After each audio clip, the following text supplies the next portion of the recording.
Today, our story, our one and only goal is to understand the energy inside a capacitor, actually understand where that comes from.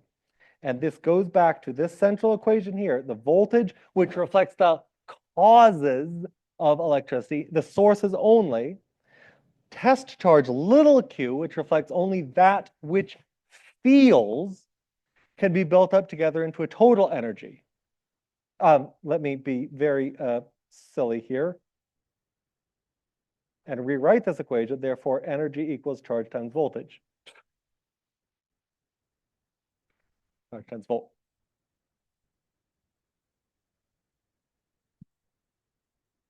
Oh, well, thank you. Well, geez, if you can't see through black walls.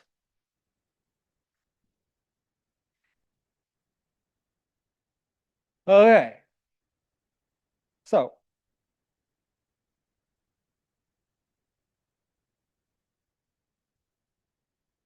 the analogy that I'm going to give here, because I want you to understand, not just memorize, I want you to understand, I want you to know, not just guess at the equations. I want you to know what they mean, how they work, not just what they say, is that I make, let's round it, I make 100K a year.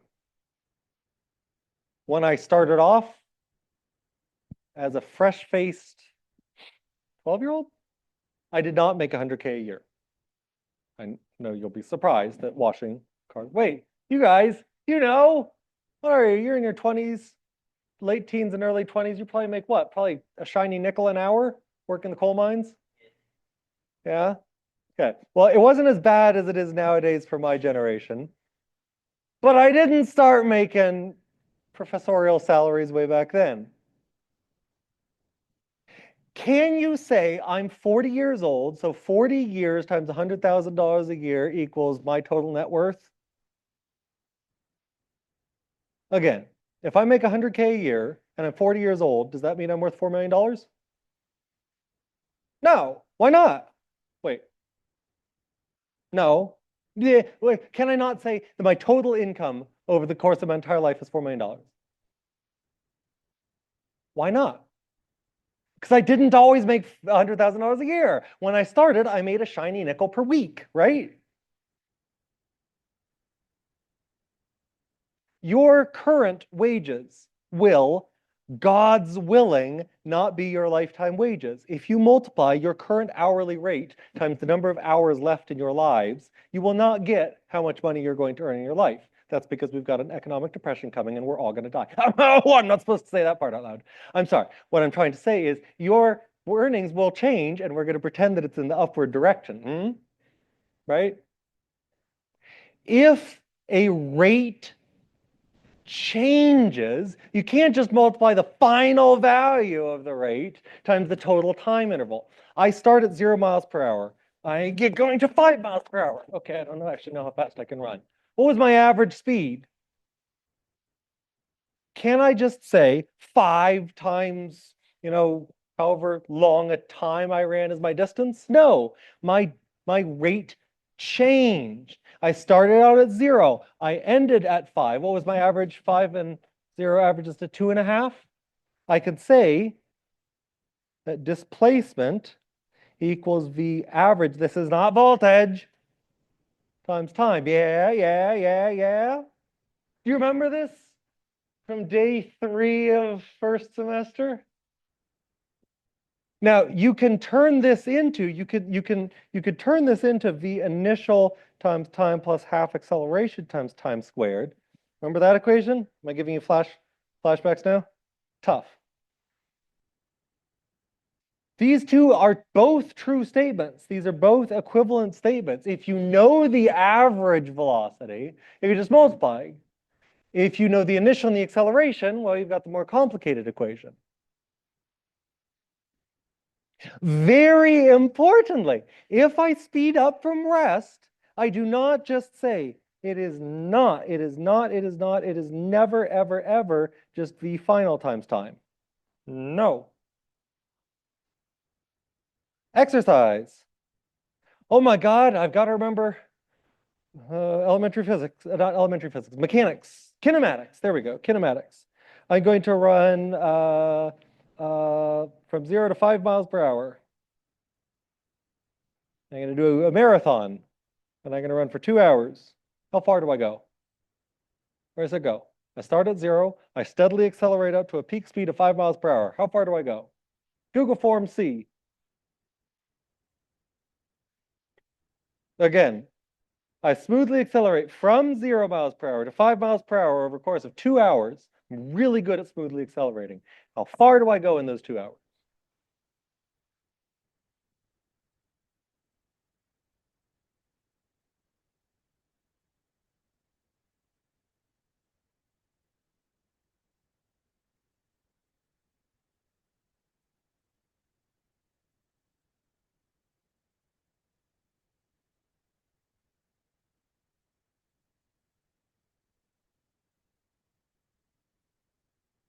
Again, I start out at rest. I start going real slow. I shuffle. I'm crawling. Apparently, this is before I've had my coffee. I'm walking a little bit faster. Oh, coffee's starting to kick in. Walking, starting to jog, starting to run, starting to sprint, which for me is 5 miles an hour. I have steadily increased my speed from 0 to 5. It took me 2 whole hours to get there. I drink a lot of coffee in the mornings. How far did I go in those 2 hours? That's your question.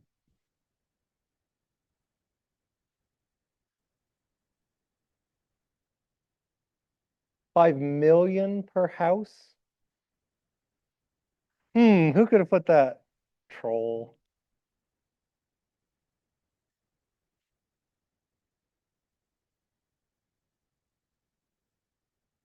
Let me have you meditate upon this, my grasshoppers, the kinematics equation that I just gave you up there. Does that help?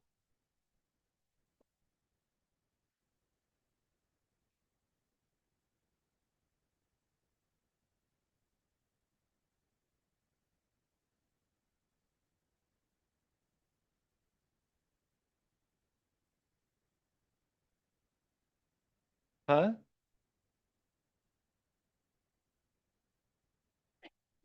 Okay, so question C is how far did I go? Okay, question D, this is C, distance. Question D is what's the distance I go in this scenario? I jog at a steady 5 miles per hour for 2 hours. Question D, how far do I go if I jog at run at 5 miles per hour for 2 hours? How far do I get? Please get this one right. Pretty please.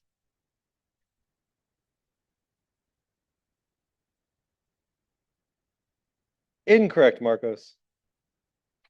Just, just, just being a jerk. That's right. Now, I want you to reflect on these. Are your answers consistent? If I sped up from 0 to 5 versus if I stayed steady at 5, does it make sense that you go twice as far in the second case as the first case? That's right. The first answer is 5 miles. The second answer is 10 miles. What's my average speed? 2.5 miles an hour for how many hours? 5 miles total. What's my average speed here is 5 times the total time is 2. 2 times 5 is 10. We can accumulate a rate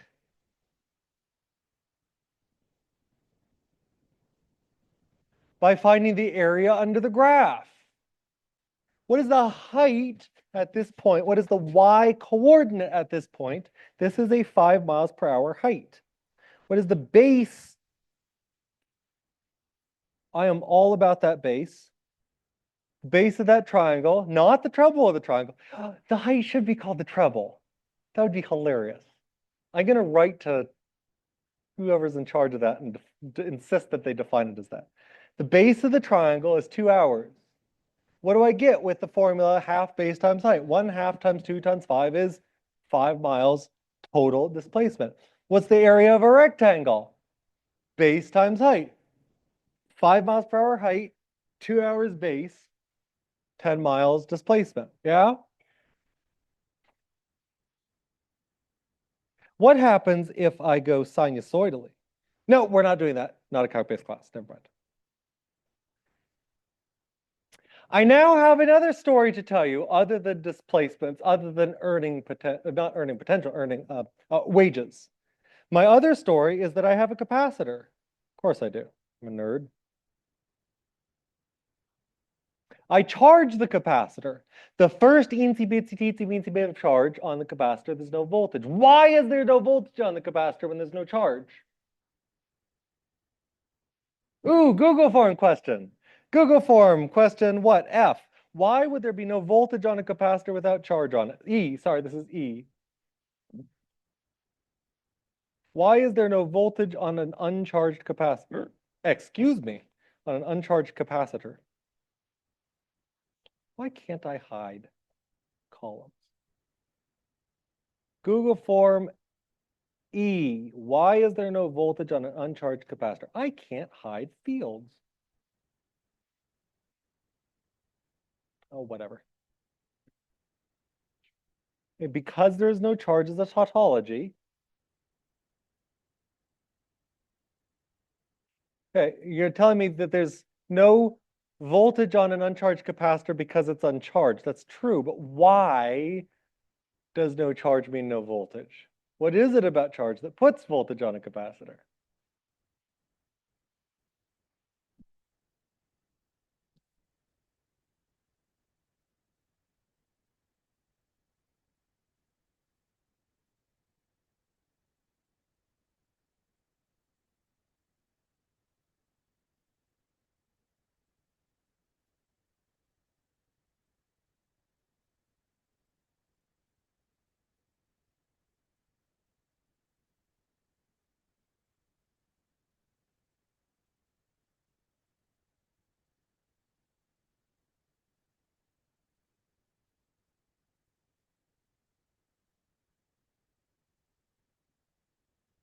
Hmm.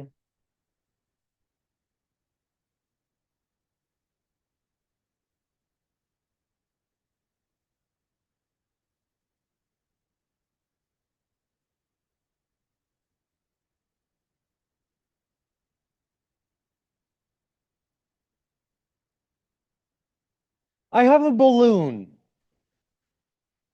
I have a balloon. I do not blow into the balloon.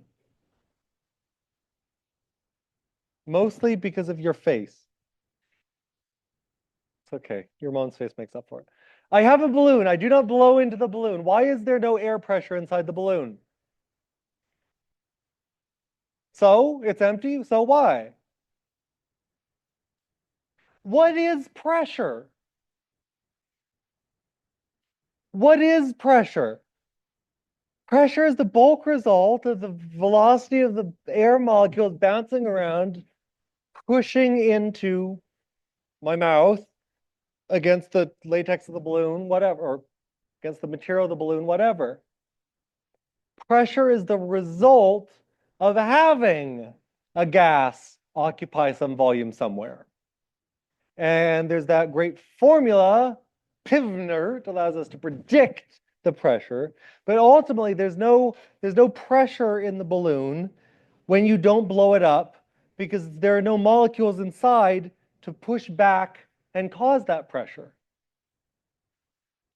If you have an uncharged capacitor, there's no charges in the capacitor plates that push against other charges and try to keep them from flowing on. If there's no charge in a capacitor, you've got an unfilled balloon. You've got a balloon that the very first puff of air hasn't gone onto. There's no opposition to any molecules coming on. Suppose I've got a balloon that's medium full. You've got a medium amount of charge, air in the balloon. There's some pressure, voltage, pressure in the balloon. The bigger the balloon gets, you get a really big balloon. As the balloon gets bigger and bigger, and the balloon pressure is pushing back on you more and more and more. The more you fill the air tank, the harder it is to get more air on it, right? When you're pumping up a bike tire, the more you pump, the harder, the stiffer the pump gets, right? Everyone has felt this before. Okay, That's a capacitor. The more charged up he gets, the more those charges push against further charges being deposited on the plates of the capacitor. You don't like that. Ask me a question. Your face wants to ask me a question.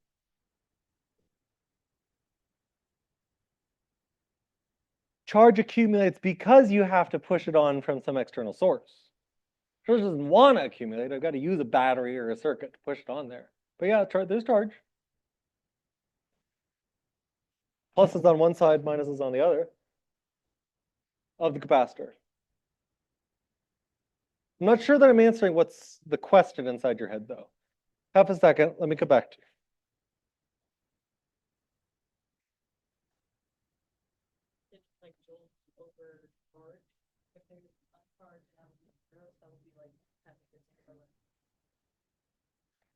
So with energy per charge, if there's no energy and no charge, we've got a 0 over a 0, which could be anything. But the energy and the charge can come from different sources, then I would say the meaning of voltage is you don't actually have to have a charge, test charge somewhere, feeling that energy. It's what if I put a little bit of charge there? How much energy would it possess? If there's no charge already on the plates, the very first charge to go in is easy. It just goes in. It's free. It's not being opposed by any charges already on there. Then it'd be 0 over 1. Initial voltage really is 0, even if energy is also 0. Good question. David, ask me another. I don't think that I answered the question that was inside your head. Charges don't like to bunch up. In a capacitor, we force them to. That's why there can be a big voltage on the plates of a capacitor. Because the charges don't like to compress at all. That is the essence of the voltage. Okay, so what would happen if I graphed pressure versus number of moles inside the balloon or inside an air tank, whatever? We would see PV equals nRT. You'd see a straight line slope. When there's no N, when there's no molecules inside, you use NK or NR? You use nRT, don't you? When there's no molecules inside the balloon, you've got no pressure. As that goes up, as the number of molecules goes up, the number of the amount of pressure goes up, right? Assuming we're at constant volume and temperature, blah, blah, blah. Capacitors are easier than that. They only have two variables, voltage and charge. Okay, my story here is, suppose I put, I don't know, 5 coulombs of charge. I put 5 coulombs of charge on the capacitor. And I don't know, the capacitor gets, whoopsie, the voltage measured in volts is 60 volts. Are there 300 joules of energy stored in this capacitor? No! I should have made you do that in a Google form. There are not total volts times total coulombs energy worth in the capacitor. Why? The final coulomb of charge going on to the capacitor felt a voltage very close to 60 volts, right? The final coulomb was very pressurized. It's difficult to pump that final coulomb on because the pressure, the voltage, the energy per charge is already high. So the last coulomb might be times 50 point something energy just for that coulomb. What about the first coulomb of charge? How much energy did he cost? His voltage that he was feeling was so low because there were very few charges already on the plates. Right? It's like, oh, let me not go there. That's too depressing. Never mind.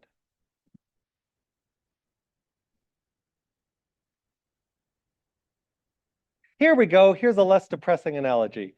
It's like colonizing a new dormitory. The first few people that go and see, hey, look at this empty land with no enough genocide. Look at this empty dorm. It's great living in here. Nice and cheap rates, too. The more the dorm fills up, the more fistfights break out. The first student you pack into a dorm, it's easy peasy. There's no pressure against that. The more you pack up I haven't lived in the dorms for 25 years. They stack you in like firewood now, right? Right? You guys are actually sleeping one on top of each other and not in the fun way, right? Yeah. So now as the number of charges go up very high, the pressure is enormous. Lots of fist fights. The more students per dorm you pack in, the crazier things get in there, and not in a good way. The total amount of money that Michael Crow has earned as a result of this, the Arizona Board of Regents has earned as a result of this, you can't just say all of the students times the current cost of the dorms or whatever. Some of them, the lucky ones, which is long before me, went in with the dorms were big and new and fresh and very few people in them. And nowadays, you guys pay a lot more money, but you're also stacked in like firewood. You can't just multiply the final state by the final state and get the total number. The moral of the story is the total energy stored in a capacitor is the area under the charge voltage graph. What is the base of this triangle? What is the height of this triangle? The energy stored in this capacitor is 1/2 times base times height, or 150 joules.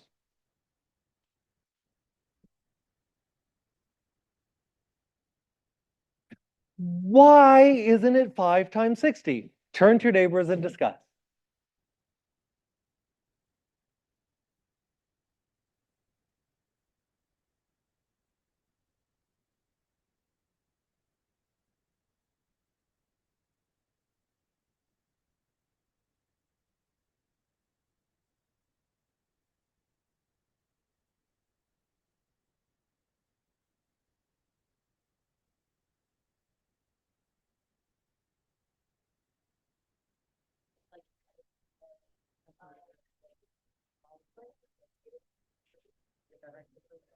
Well, number of molecules is closely to charge, right? Charge is ultimately a number of electrons.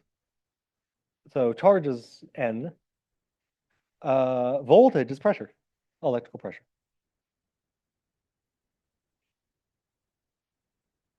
And we're going to ignore temperature and volume. Okay, question me at once, or question me twice even if you have 2 questions.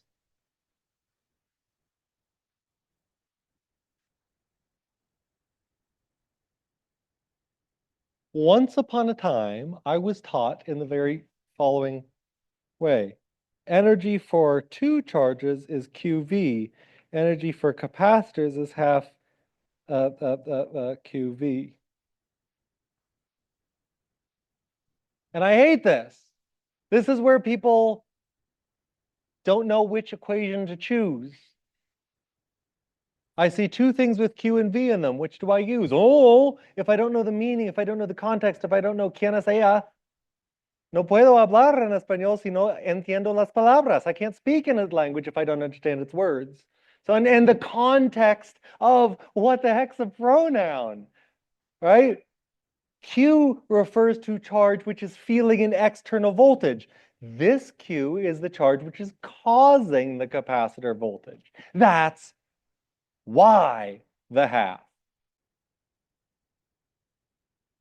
Okay, that's a big sermon.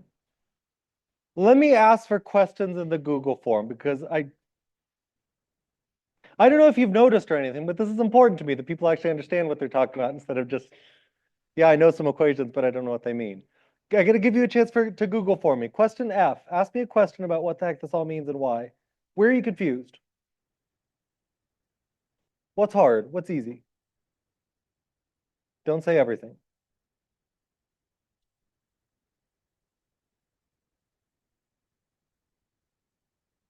No questions so far, so good.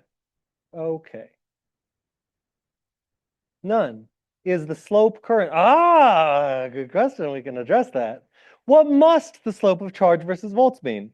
What is rise divided by run? What is 1 volt per coulomb?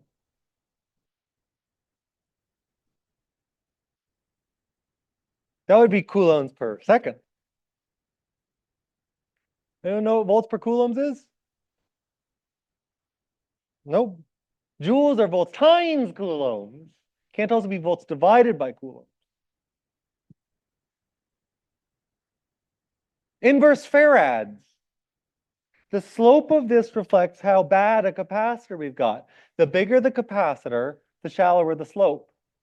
The smaller the capacitor, the steeper the slope. The inverse of that slope is the capacitance. Bravo for asking a question that's not immediately what I asked.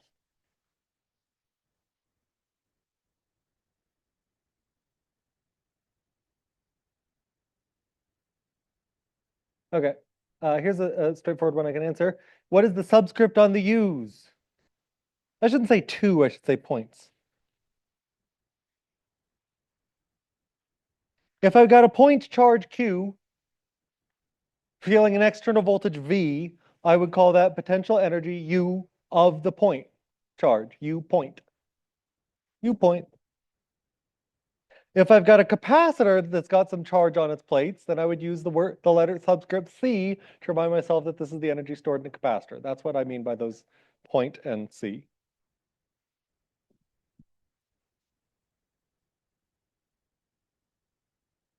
The first one is Q depends on V. The second one, V is depends on Q. No. The first one, Q and V are totally independent. This is a source. Damn it. This is a test. This is a source. They're different things. This is the whole idea that initially gave us the idea of voltage to begin with, that I can partition the universe into two pieces. One piece, the test charge that I want to find a force on, and the other thing, the source charge, which is literally every other charge in the universe. So I split the universe into two pieces.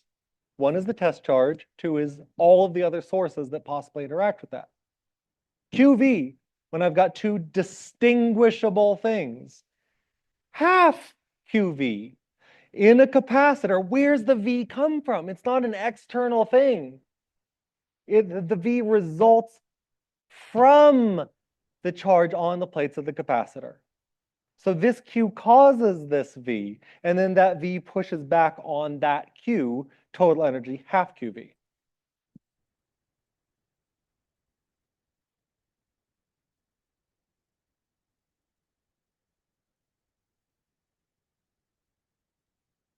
Sure, absolutely. Define capacitance for me.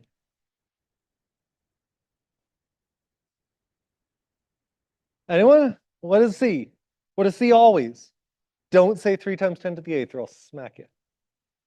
Oh, I said it, so I'm gonna smack myself.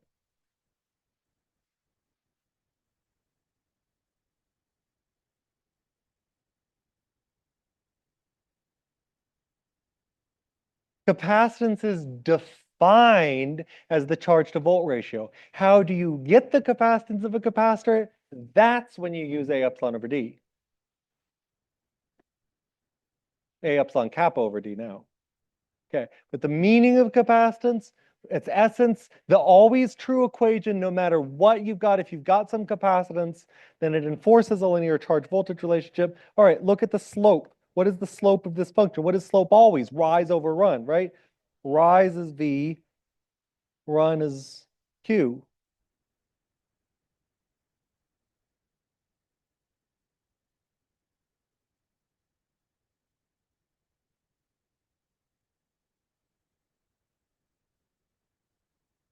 Yep.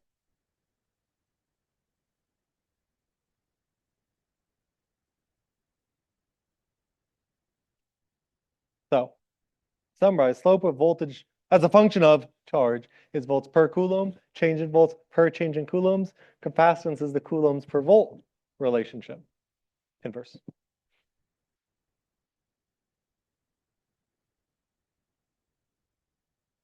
Who was Faraday? A big nerd. Actually, I don't know. I am not a physics historian, but I've been told that the biography of Michael Faraday is fascinating reading. Anyone interested in biographies or history of science? That one and I think Newton are supposed to be, and Pope Boniface II are the three biographies that I'm going to read at some point. Okay, great. Um, let's do a problem. Let's do a numerical problem. And both of them involve a capacitor. Both. Let's do two numerical problems. I'm going to give two capacitor problems, problem G and problem H. Here's a capacitor. Hi, capacitor. I put 20 coulombs of charge on a 10 farad capacitor. How much energy does that take? No, you can't do this in a single step yet.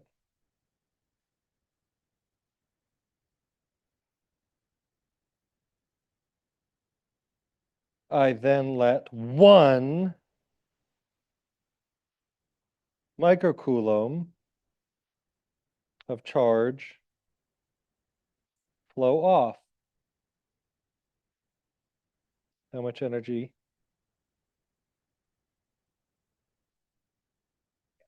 does that release?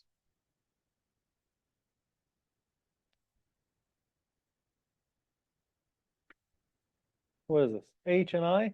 G and H?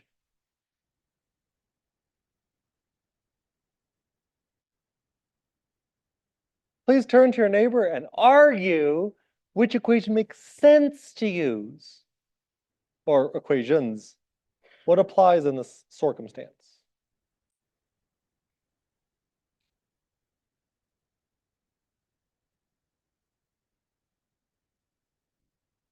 Why is physics so hot? Ow! Oh, hard. Aw.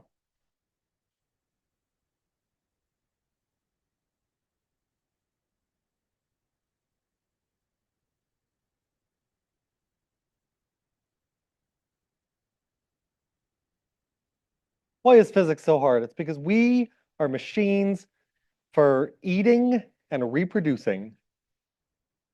There is nothing in evolution that says that there is any evolutionary gain to understanding what the hell the rules are. Why should the universe care about understanding the universe? We are not evolved for this. We are not designed for this, baby. That's why physics is hard.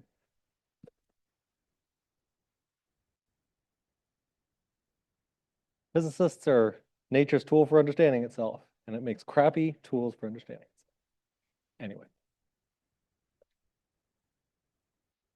Hey, quick question. What is F? When I say 10F capacitor, what does F mean? Farads, that's the unit for capacitance. If I put 20C, what does 20C mean? 20 coulombs is the unit of charge. Wow, I've got like 10 different answers and 10 different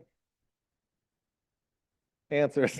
Turn to your neighbor and discuss these, because I got a whole bunch of different people asking.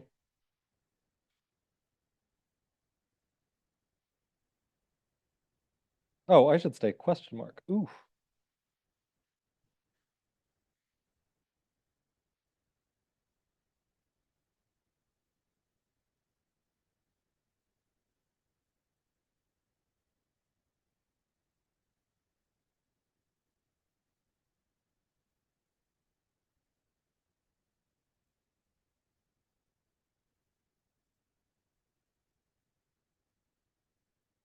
Um, uh, please let me strongly encourage you, before you guess at an operation for the first one, be able to back up your reasoning with an equation or two.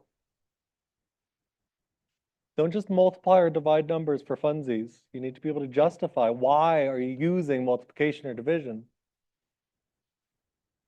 What I'm trying to say is nobody's got it right yet. Not a single person has got the correct answer for A. G, you know what I mean?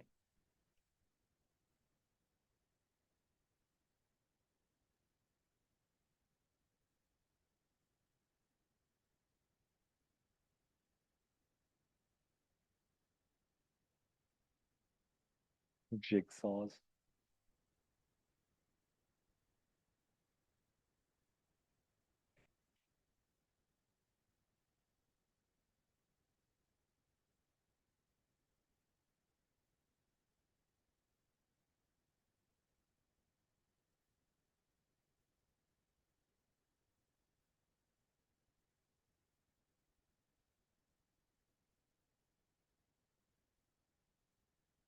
Hey, a little guidance here. What do I tell you in G? What do you know? What does 20C tell you? Charge in coulombs. What does 10F mean? 10 farads, which is a measure of capacitance. I've told you charge. I've told you capacitance. I ask you energy. Do you have a single equation that we've just been discussing that tells you energy in terms of charge and capacitance? No. In terms of what we've given, if you've got charge and capacitance, you need to combine those in some way to get out what do you need for the equations that we've spent the hour on to find energy? Voltage. So you first need to take charge and capacitance to combine those in some way to find voltage and then move forward from there. Don't just multiply and divide without equations backing those up.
Okay, let's do it together.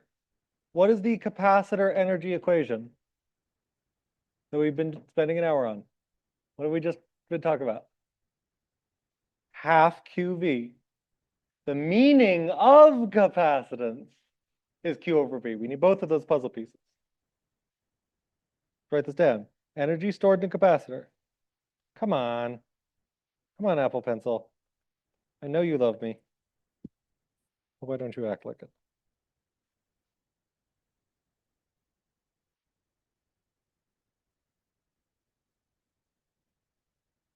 Here are the puzzle pieces you should be able to assemble here.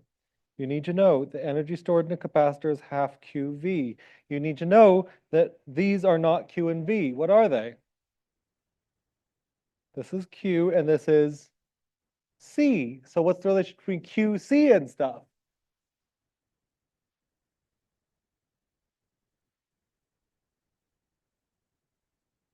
Okay. Try again.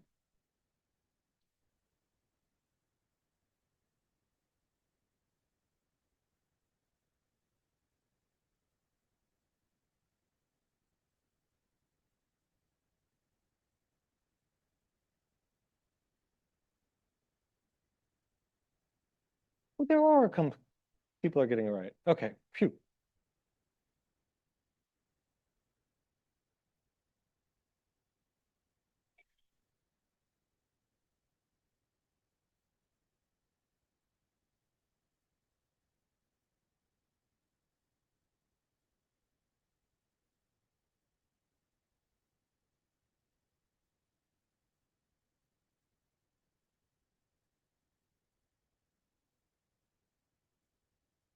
Okay, here we go. Here's the solution for part one.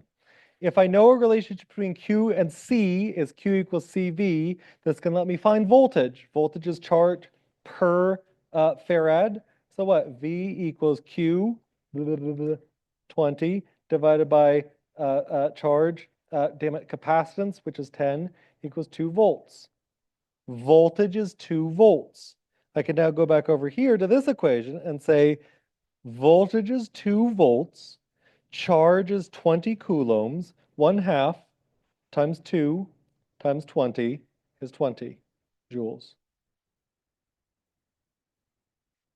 Okay.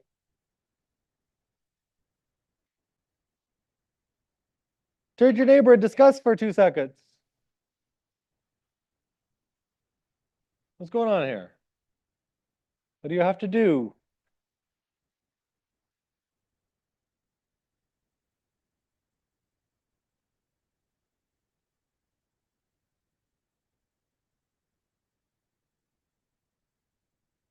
Watch the units, by the way. I had a couple of people tell me 20 volts.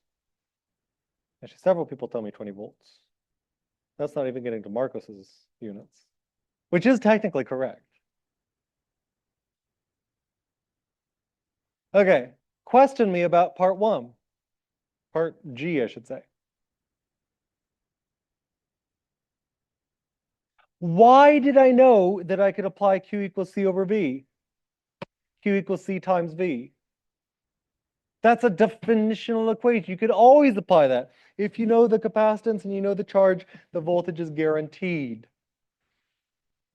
It wouldn't be 10 farads if you didn't have 2 volts per 20 coulombs. The second step, how did I know to use half QV? Where did those 2 volts come from? What caused them? The charge on the plates of the capacitor. So I've got those 20 coulombs of charge feeling the 2 volts that they themselves made as a result of flowing onto, being forced onto the capacitor. The average amount of voltage, when those 20 coulombs flowed on, average amount of voltage was 1 volt. 1 volt average times 20 coulombs total, 20 joules. Okay. Now, what equation do you think you would use when you've got 1 microcoulomb being removed? What's the voltage that that microcoulomb is going to be subjected to? The full answer capacitor voltage. Just removing a millionth of a coulomb of charge isn't going to change the capacitor 1 whit. Well, maybe this much, but not a total amount. So what amount of charge is feeling this? 1 micro. What is the voltage that it is experiencing? 2 volts. What's the total amount of energy lost or released?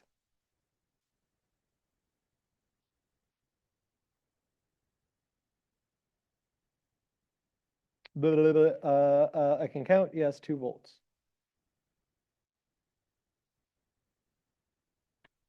2 microjoules of energy.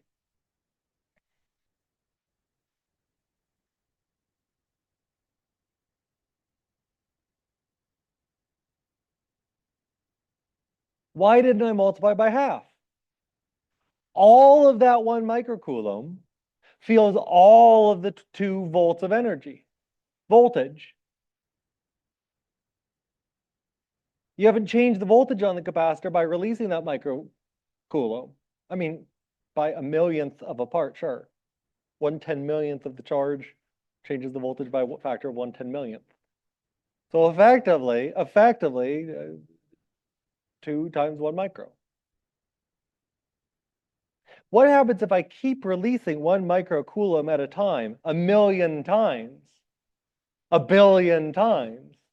Well, there aren't a billion microcoulombs on the plate. What happens if I release 20 million 1 microcoulombs at a time? Are they all going to release the same amount of energy? No. The first microcoulomb I take off drains that much energy out. But then the voltage does decrease a squinchy teensy bit. As I keep releasing microcoulombs at a time, the voltage will slowly drop. What happens when I remove the last microcoulomb of energy? Last microcoulomb of charge? There's no more voltage it would feel. It comes off for free. It would be no difficulty, no energy released. It would be times 0 volts of difference. Exactly. Hey, how fast would that 1 microcoulomb of charge be carried? Suppose the 1 microcoulomb is made up entirely. No, never mind.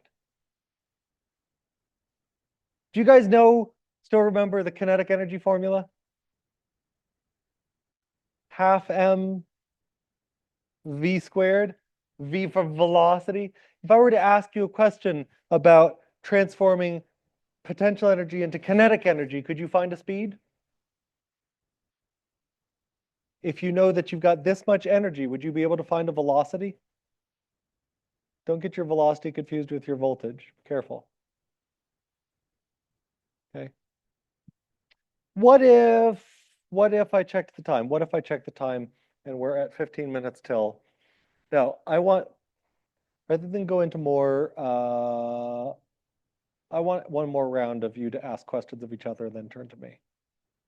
Turn to each other. Please discuss. This is one bigly idea that I've been making the entire period. One central idea that I really would like each and every one of you to understand the not just the final punchline, but the setup and the development of the joke as it goes as well. I want you to tell me why. I want you to tell each other why 1/2 and when 1/2. Then I'll take 2 questions and we'll call it a day. Yeah? Please discuss the whole darn process. Yeah?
Question me, question me, question me.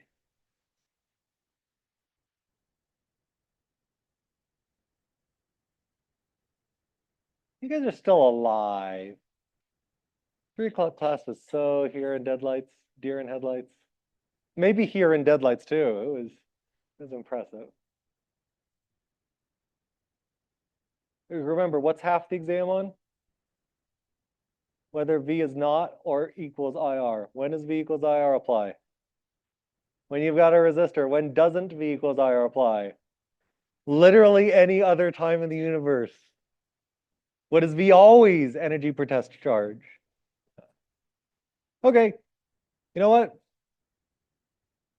Let me see if there's Google questions. Why doesn't, okay, here we go. Why doesn't the voltage change for H if charge changes? Great. Let's look at this. How much charge did we start with?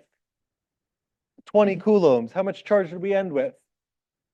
19.9999998 coulombs. I round 19.999999 coulombs to 20 coulombs. Theoretically, the first half of a microcoulomb that came off felt more energy than the second half that came off, but what the hell? Close enough to no change in voltage. Technically, wouldn't the air in balloon not be zero as atmospheric pressure? Yes. So wouldn't the air pressure in a balloon not be zero? But I don't care about absolute pressure. I care about gauge pressure. Pressure difference between 2 points is what costs me energy to change a volume of air, to change what do you call it? To change the mass of air in a volume. It's not the absolute pressure, but the difference in 2 pressures.